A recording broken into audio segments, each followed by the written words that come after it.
Bonjour, pour cette 32e capsule vidéo, je vais vous parler d'analyse d'erreurs puis d'intervention, plus particulièrement en lien avec le concept de moyenne. Le concept de moyenne, on a déjà vu que c'est un concept qui est important en statistique au primaire, puis on l'a abordé déjà dans plusieurs capsules, puis là j'ai laissé un certain temps, et là on y revient un petit peu dans l'idée d'analyser des erreurs et d'intervenir sur ces erreurs-là.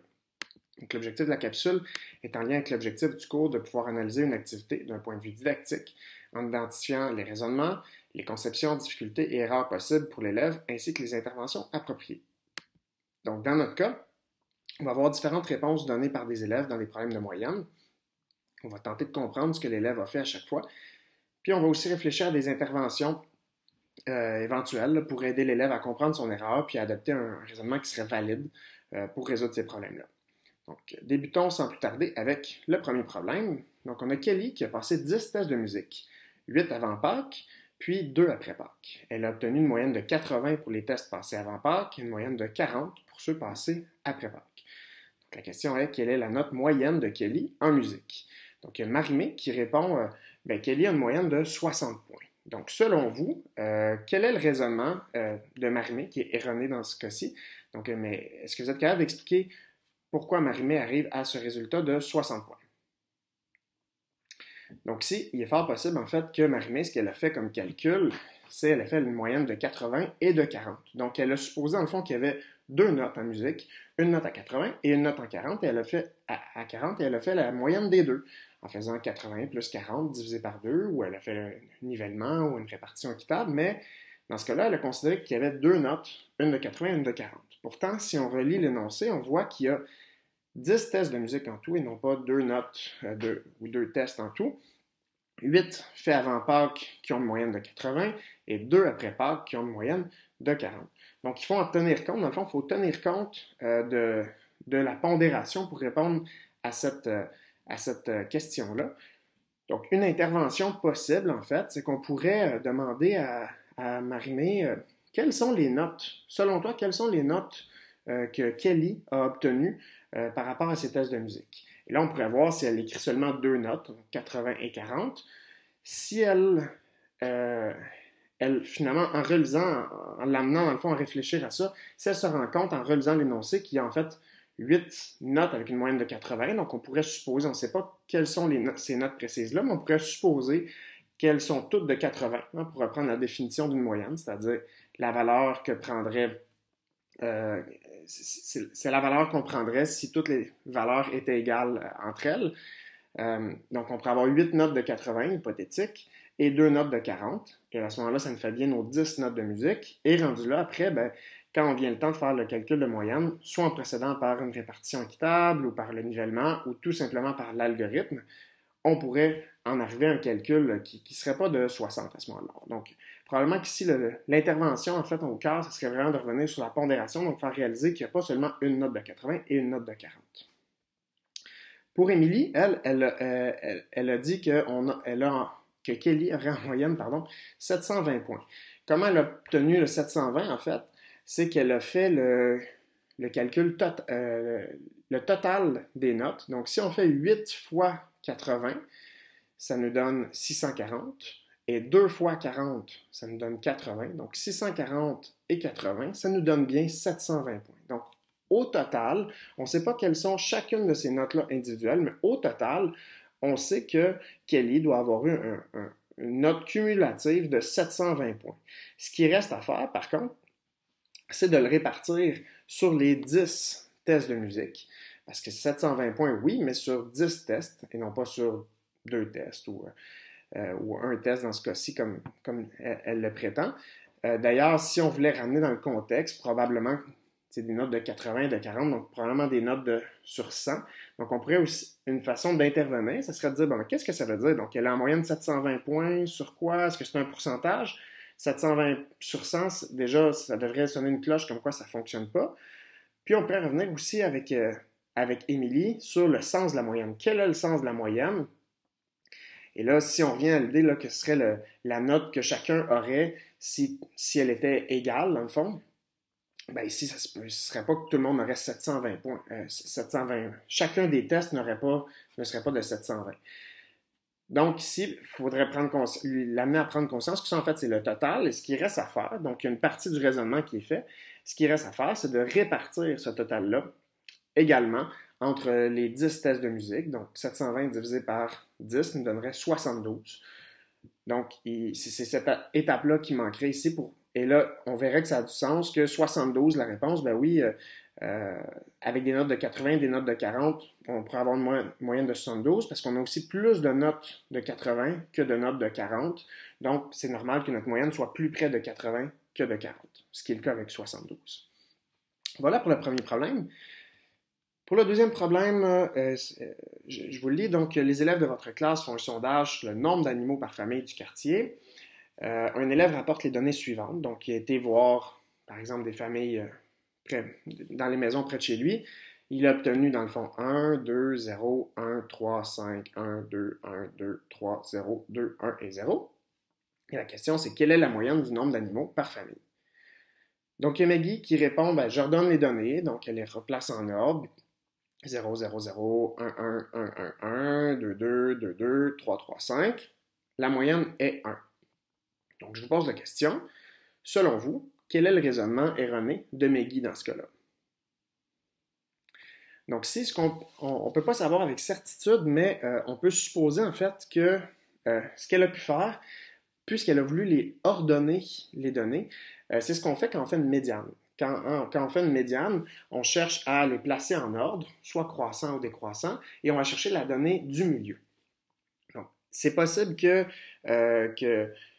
Maggie ici est confondue parce qu'on parle de mesure de tendance centrale. Donc, si la moyenne, c'est une mesure de tendance centrale, des fois, ça peut être interprété que c'est la donnée du centre, la donnée du milieu. Alors, ça, c'est plutôt la médiane, qui elle aussi est une mesure de tendance centrale. Donc ici, c'est possible qu'elle ait répondu ça, parce que si on prend effectivement, on part des extrémités et on va jusqu'au milieu, on obtiendrait dans le fond, on a en tout ici 1, 2, 3, 4, 5, 6, 7, 8, 9, 10, 11, 12, 13, 14, 15. On a 15 données. Celle du milieu, en fait, ça serait la huitième, parce qu'il va y avoir 7 à gauche, 7 à droite, une fois qu'ils sont placés en ordre croissant ou décroissant. Donc la huitième, 1, 2, 3, 4, 5, 6, 7, 8, ça serait celle-là ici. Donc on prendrait la huitième, qui serait 1. Donc, si on prend la médiane de cette distribution-là, ça nous donne 1. Une autre possibilité aussi, ce serait que Maggie ait pensé que c'est le mode, en fait. Ce qui nous indique peut-être que ça ne serait pas ça, ça n'aurait pas été nécessaire de les placer en ordre, mais elle aurait pu dire je les place en ordre pour bien voir, en fait, il y en a combien de chaque, puis elle aurait pu dire, ben, celle qui revient le plus souvent, c'est 1, donc c'est le mode, et là, pensez qu'en fait, le mode qui est une autre mesure de tendance centrale, la donnée la plus populaire, celle qui arrive le plus souvent, mais en fait, ce n'est pas ça la moyenne. Donc, si, comme intervention, ce qu'on pourrait faire, c'est de questionner Maggie pour revenir un petit peu encore une fois au sens de moyenne. Donc, si elle semble considérer la moyenne peut-être comme la médiane ou le mode, on ne sait pas trop. Donc, en la questionnant, on pourrait mieux comprendre. On pourrait aussi revenir une autre intervention possible, ce serait d'y aller avec un exemple plus simple, avec moins de données, pour voir qu'est-ce qu'elle va faire avec d'autres exemples. Est-ce qu'elle va répéter ce raisonnement erroné-là? Donc, ça serait une autre possibilité aussi. Ensuite, on regarde la réponse d'Alexandra.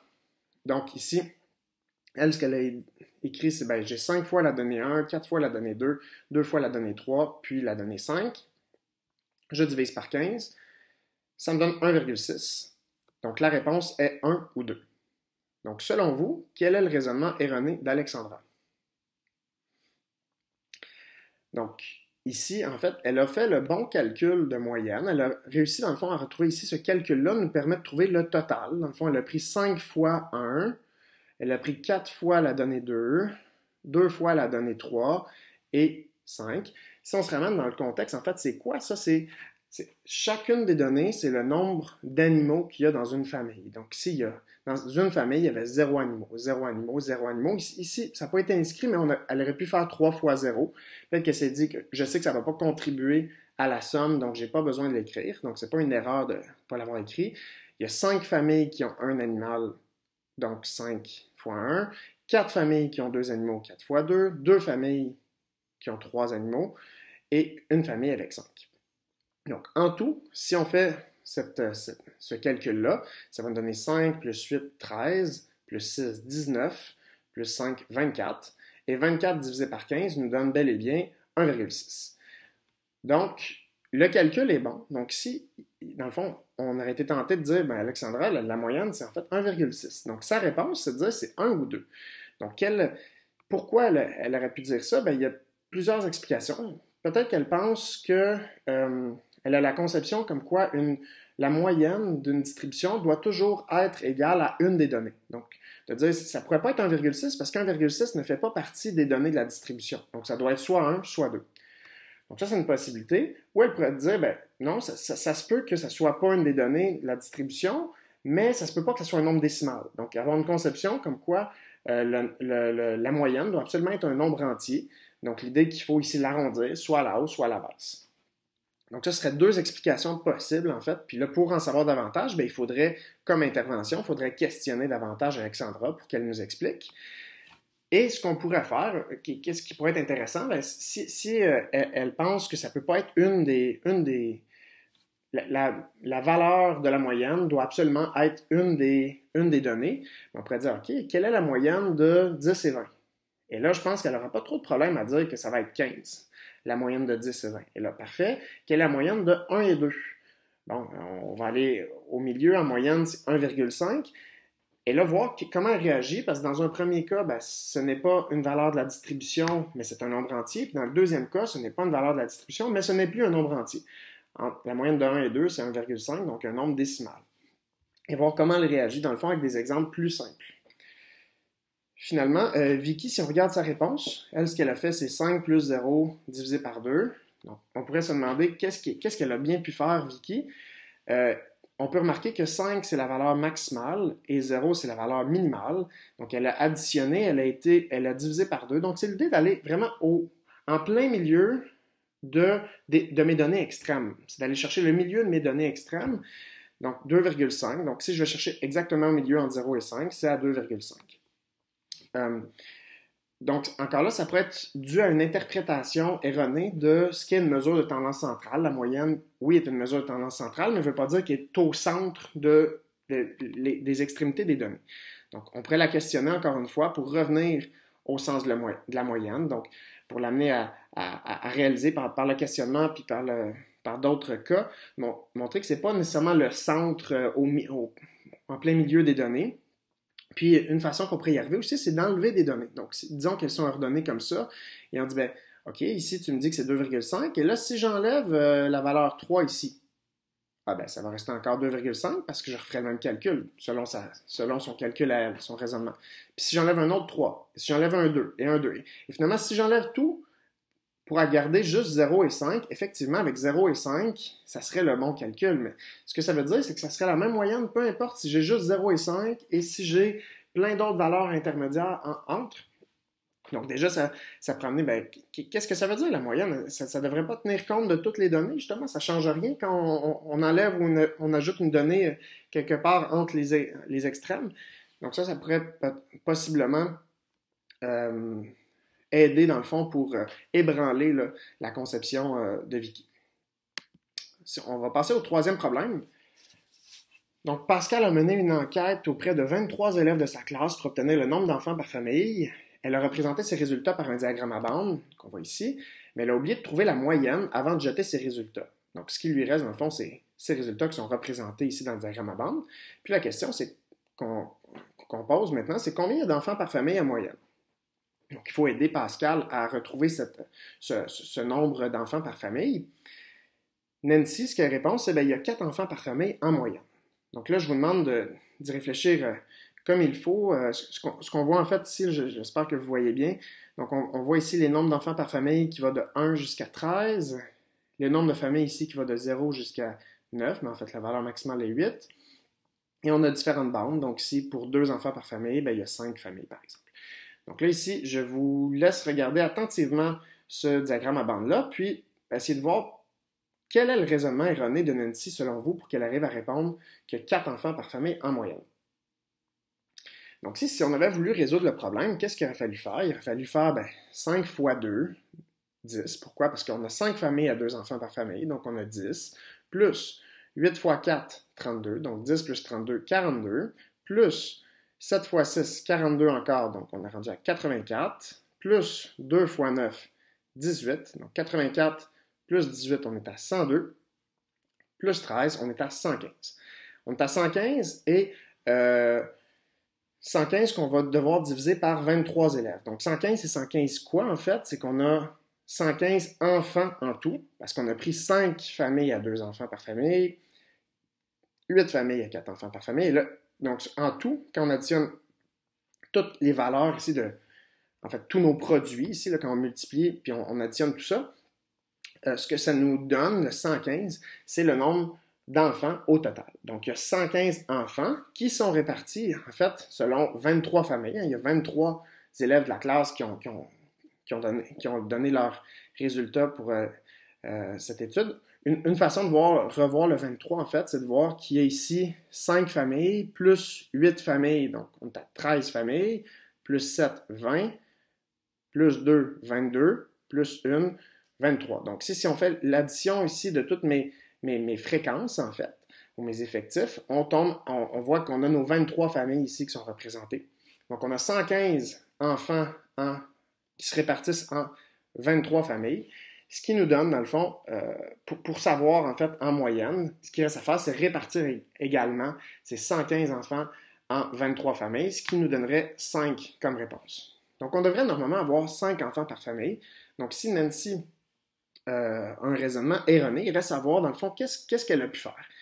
Donc, ce qu'on peut remarquer, c'est 4 enfants. Bon, on pourrait penser qu'elle a fait des erreurs de calcul, par exemple, mais on pourrait remarquer que 4, c'est pas anodin, parce que c'est, pour 4 enfants par famille, c'est la bande qui est la plus élevée. Donc, c'est celle où il y a le plus de familles.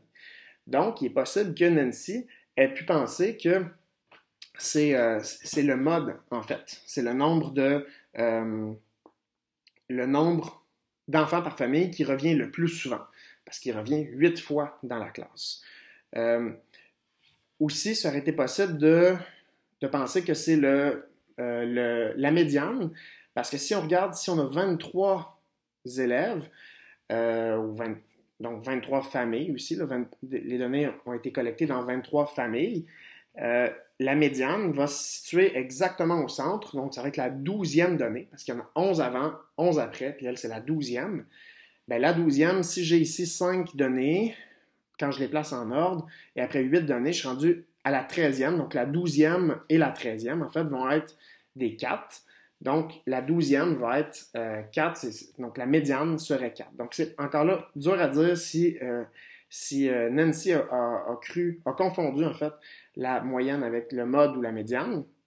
J'aurais tendance à penser que c'est le mode le plus facilement ici parce que c'est la bande la plus élevée. Donc, ce qui resterait à faire comme intervention avec elle, c'est qu'on pourrait la questionner sur quel sens elle attribue à la moyenne, voir justement si elle pense que c'est la donnée la plus populaire, celle qui revient le plus souvent, et pour l'amener à réaliser, dans le fond, que ça, en fait, c'est le mode. Donc, il y a certaines choses qu'elle a réussi à comprendre. Elle a réussi à comprendre qu'il y a elle a interprété le diagramme ici comme quoi c'est la donnée le nombre d'enfants par famille qui revient le plus souvent. Mais ce n'est pas ça la moyenne, en fait. Donc, c'est peut-être qu'il faut revenir sur qu'est-ce que ça représente une moyenne. Maintenant, on a Charlotte qui dit qu'il y a 8 enfants par famille. Donc, selon vous, quel est le raisonnement erroné de Charlotte dans ce cas-là? Et là, si on part, dans le fond, de ce qu'on vient tout juste de dire, en lien peut-être avec l'erreur de Nancy, de dire 4 enfants par famille, peut-être que Charlotte, elle aussi, a regardé la bande qui est la plus élevée, en disant, ici, ça doit être ça ma moyenne, mais au lieu de regarder ici le nombre d'enfants par famille, peut-être qu'elle a regardé la valeur 8. Donc, comme quoi il y a 8 familles où on retrouve 4 enfants par famille. Elle répond, oui, il y a 8 enfants par famille, c'est la valeur la plus élevée ici. Donc, encore là, peut-être qu'il y a une confusion avec le mode. Donc, la même intervention pourrait être pertinente que celle qui a été faite avec Nancy, mais j'aurais le goût d'ajouter avec Charlotte, de peut-être questionner sur l'interprétation du diagramme à bande. Donc, de dire qu'est-ce qu'elle veut dire cette bande-là ici, puis qu'est-ce qu'elle veut dire cette bande-là. Pour en arriver à voir, par exemple, qu'ici, là, il y a 8 familles, ce sont des nombres de familles, donc il y a 8 familles dans lesquelles on retrouve 4 enfants par famille. Donc, c'est comme ça qu'il faut l'interpréter. Et si Charlotte comprend ça, elle ne dirait pas qu'il y a 8 enfants par famille. Parce que cette bande-là, elle ne dit pas qu'il y a 8 enfants par famille, elle dit qu'il y a 8 familles à 4 enfants par famille. Donc, ça, peut-être que ça amènerait à dire que non, en fait, le 8, là, c'est pas la moyenne. Ça décrit pas bien la moyenne. C'est un effectif ou une fréquence là, qui représente en fait la donnée qui revient le plus souvent, mais ce n'est pas ça la moyenne. Donc ça, ce serait une autre intervention. C'est peut-être que c'est juste dans l'interprétation du diagramme, c'est peut-être ça qui pose problème. Donc, dans cette capsule, qu'est-ce qu'on a pu faire? Je vous invite à faire pause et à faire ressortir une petite synthèse de ce que vous retenez. De mon côté, je pense qu'on a pu analyser des réponses d'élèves pour tenter de comprendre leur raisonnement erroné. On a pu aussi réaliser qu'une erreur indique souvent qu'il y a un raisonnement partiel. Donc, c'est pas que la personne n'a rien compris. Donc, il y a quelque chose qu'elle a compris en partie, mais il y a aussi une difficulté ou une conception, par exemple. Donc, il faut être capable de faire la part des choses, puis essayer de trouver, dans l'action, c'est encore plus difficile. D'où l'importance de se former à le faire préalablement. Puis, donc, d'être capable, dans le fond, de repérer rapidement qu'est-ce que l'élève a compris, qu'est-ce qui pose problème, et c'est là-dessus qu'il faut travailler. Je pense que choisir une intervention spécifique à l'erreur, c'est pas simple, mais je pense que le questionnement, commencer par le questionnement, c'est toujours efficace. Puis après, ça va nous aider à mieux comprendre justement qu'est-ce qu'elle a compris, qu'est-ce qu'elle n'a pas bien compris, cette personne-là, puis être capable après de proposer d'autres situations, que ce soit des situations plus simples, que ce soit d'opposer, est-ce que tu fais la distinction entre la moyenne, le mode, la médiane, tout ça? Et même s'il n'y a pas eu d'enseignement systématique sur le mode ou la médiane au primaire, vous allez voir qu'il y a des élèves qui arrivent avec ces conceptions-là, donc sans que ça ait été enseigné. C'est des conceptions qui sont véhiculées dans la vie de tous les jours, dans le quotidien, de penser que la moyenne, c'est ce qui revient le plus souvent, par exemple, confondre avec le mode. Donc, je pense que cette capsule-là a pu nous sensibiliser à tout ça. Puis, bien intervenir, c'est pas simple, mais c'est en pratiquant et en réfléchissant, dans le fond, aux interventions que vous allez devenir meilleur. Merci pour votre attention. Plaisir d'en discuter avec vous.